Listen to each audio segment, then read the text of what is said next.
জানিয়ে দিব এই মুহূর্তে আমাদের হাতে এসেছে বাংলাদেশের গুরুত্বপূর্ণ আপডেট সংবাদের শিরোনাম। শুরুতেই থাকছে ওসমান হাদির হত্যাকারীরা ভারতে প্রবেশ করেনি, দাবি মেঘালয় বিএসএফ ও পুলিশের। এবারে জানিয়ে দিব জামায়াতের জোটে যোগ দিল এলডিপি ও এনসিপি। জামায়াতে ইসলামী সহ ৮ দলের জোটের সঙ্গে যোগ দিয়েছে এলডিপি ও জাতীয় নাগরিক পার্টি। রোববার বিকাল ৫টায় জাতীয় প্রেস ক্লাবের ৩য় তলার আব্দুস সালাম হলে এক সংবাদ সম্মেলনে এ তথ্য জানান জামায়াতের আমির। আরও থাকছে ওসমান হাদি হত্যার বিচারের দাবিতে রাজশাহীতে মহাসড়ক অবরোধ। এদিকে ভারতের সংখ্যালঘু হত্যাকাণ্ডে উদ্বেগ জানালো বাংলাদেশ। সব শেষে জানিয়ে দিব আসন সমঝোতা প্রায় সম্পন্ন, শিগগিরই জানানো হবে বলছে জামায়াতের আমির। এতক্ষণ শুনছিলেন হাতে থাকা আপডেট সংবাদের শিরোনাম, এবারে বিস্তারিত। তবে তার আগে অনুরোধ রইল ভিডিওটিতে একটি লাইক এবং কমেন্ট করে জানিয়ে দিন ভিডিও সম্পর্কে আপনার মূল্যবান মতামত। আরও জানিয়ে দিন ভিডিওটি কোথা থেকে দেখছেন বা কোন জেলা থেকে দেখছেন। ওসমান হাদির হত্যাকারীরা ভারতে প্রবেশ করেনি, দাবি মেঘালয় বিএসএফ ও পুলিশের। ইনকিলাব মঞ্চের নেতা শরীফ ওসমান বিন হাদি হত্যার ঘটনায় জড়িত ২ প্রধান সন্দেহভাজন বাংলাদেশ থেকে ভারতে পালিয়ে গেছে। রোববার অতিরিক্ত police commissioner S N. Mohammad Nazrul Islam এ তথ্য জানিয়েছেন। তবে ভারতের মেঘালয়ের পুলিশ এবং বিএসএফ এমন তথ্য প্রত্যাখ্যান করছে।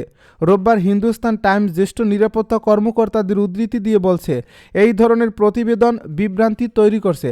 দেশটির সীমান্তরক্ষী বাহিনীর মেঘালয় অঞ্চলের মহাপরিদর্শক ওপি উপাধ্যায় বলেন, এই ব্যক্তিরা হালুয়াঘাট সেক্টর থেকে আন্তর্জাতিক সীমান্ত অতিক্রম করে মেঘালয়ে প্রবেশ করছে এমন কোনো প্রমাণ নেই। বিএসএফ কর্তৃক জাতীয় কোনো ঘটনা শনাক্ত বা রিপোর্টও করা হয়নি। এই দাবিগুলো ভিত্তিহীন ও বিভ্রান্তিকর।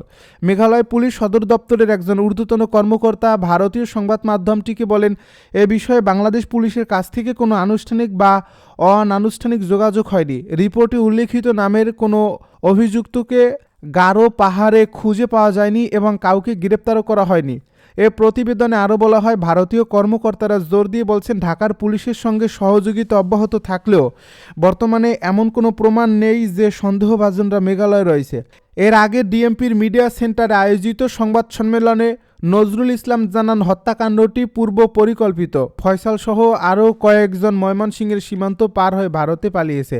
এ ঘটনায় ডিএমপি মোট 11 জনকে গ্রেপ্তার করছে, যাদের মধ্যে 6 জন স্বীকারোক্তিমূলক জবানবন্দি দিয়েছেন। মামলার চার্জশিট আগামী 7 থেকে 8 দিনের মধ্যে দেওয়া হবে। হত্যাকাণ্ড ঘটে 12 ডিসেম্বর দুপুর আনুমানিক 2টা 20 মিনিটে পল্টন থানার বক্স কালভার্ট রোডে। জামায়াতের জোটে যোগ দিল এলডিপি ও এনসিপি। জামায়াত ইসলামী সহ ৮ দলের জোটের সঙ্গে যোগ দিয়েছে এলডিপি ও জাতীয় নাগরিক পার্টি। রোববার বিকাল ৫টায় জাতীয় প্রেস ক্লাবের ৩য় তলার আব্দুস সালাম হলে এক সংবাদ সম্মেলনে এ তথ্য জানান জামায়াতের আমির। সংবাদ সম্মেলনটি সঞ্চালনা করেন বাংলাদেশ খিলাফত মজলিসের আমির মামুনুল হক। জামায়াতের নেতৃত্বাধীন ৮ দলীয় জোট অক্ষুণ্ণই থাকছে। এনসিপি কমপক্ষে ৩০টি আসন নিয়ে জোটে যোগ দিতে যাচ্ছে। চরমোনাই পীরের নেতৃত্বাধীন ইসলামী আন্দোলনের আসন সংখ্যায় এনসিপির কাছাকাছিই থাকছে বলে জানা গেছে। এর আগে তারা ১২০ আসন না হলে জোট ছাড়ার হুমকি দিয়েছিল।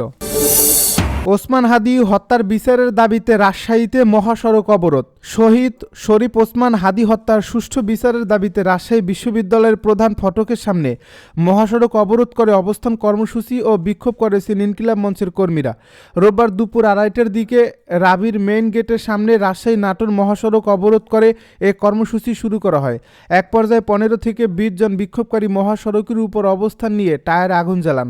পরে তারা বিভিন্ন স্লোগান দেন এবং সংক্ষিপ্ত বক্তব্য রাখেন। বিক্ষোভকারীরা অভিযোগ করেন, শরীফ ওসমান হাদি হত্যাকাণ্ডের ঘটনায় এখনও কোনো দৃশ্যমান প্রশাসনিক বা বিচারিক অগ্রগতি নেই। এতে বিচারহীনতার সংস্কৃতি আরও শক্তিশালী হচ্ছে বলে তারা মন্তব্য করেন। অবস্থান কর্মসূচিতে অংশ নেওয়া শিক্ষার্থীরা বলেন, দ্রুত সময়ের মধ্যে হত্যাকাণ্ডের সঙ্গে জড়িতদের গ্রেপ্তার করে আইনের আওতায় না আনা হলে আন্দোলন আরও কঠোর করা হবে। এদিকে মহাসড়ক অবরোধের কারণে রাজশাহী নাটোর সড়কে যান চলাচল ব্যাহত হয়, ফলে রাস্তায় চলাচলকারী সাধারণ মানুষকে চরম দুর্ভোগ পোহাতে হয়।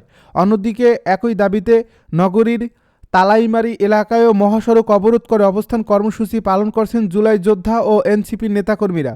আন্দোলনকারীরা জানান, ইনকিলাব মঞ্চের কেন্দ্রীয় ঘোষিত কর্মসূচির অংশ হিসেবে তারা সন্ধ্যা 6টা পর্যন্ত মহাসড়ক অবরোধ করে অবস্থান করবেন।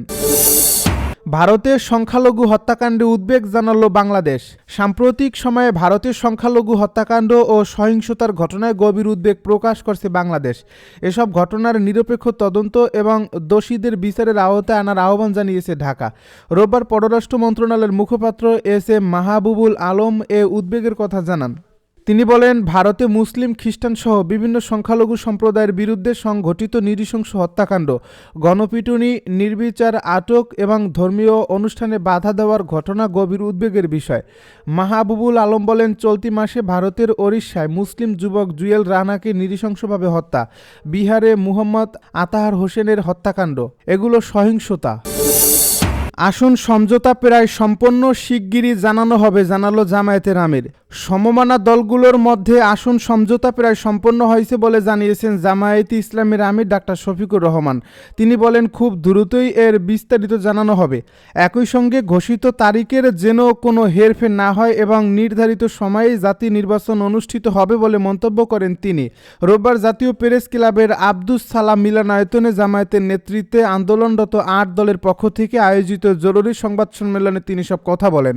ডাক্তার শফিকুর রহমান বলেন, দেশ যে সংকটময় সময় পার করছে সেই বাস্তবতা থেকে প্রিয় বাংলাদেশকে সামনে এগিয়ে নিতে শোষণ, বৈষম্যহীন, দুর্নীতিমুক্ত ও মানবিক বাংলাদেশ গড়ার অঙ্গীকার নিয়েই 8টি দল দীর্ঘদিন ধরে একসঙ্গে কাজ করছে।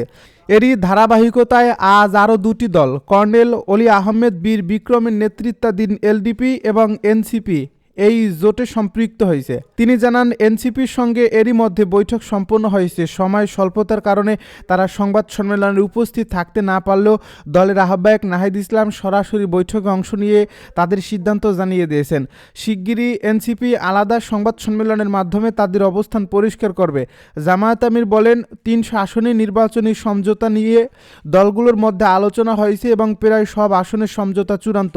শেষ পর্যায়ে যুক্ত হওয়া 2 দলের কারণে কিছু কারিগরি বিষয় রয়ে গেছে, যা মনোনয়ন দাখিলের পর পারস্পরিক আলোচনার মাধ্যমে সমাধান করা হবে বলে তিনি আশাবাদ ব্যক্ত করেন। নির্বাচন প্রসঙ্গে ডাক্তার শফিকুর রহমান বলেন, ঘোষিত তারিখেই একটি সুষ্ঠু, অবাধ ও গ্রহণযোগ্য নির্বাচন অনুষ্ঠানের জন্য তারা সর্বাত্মক সহযোগিতা করবেন। সরকার ও নির্বাচন কমিশনের প্রতি আহ্বান জানিয়ে তিনি বলেন, এখনও সবার জন্য সমতল মাঠ তৈরি হয়নি। সাংবিধানিক ও নৈতিক দায়িত্ব পালনে নির্বাচন কমিশন ও সরকারকে নিরপেক্ষ থাকতে হবে। কোনো ধরনের পক্ষপাত, ভয়ভীতি বা লোভ লালসার কাছে নতি স্বীকার করলে জাতি তা মেনে নেবে না।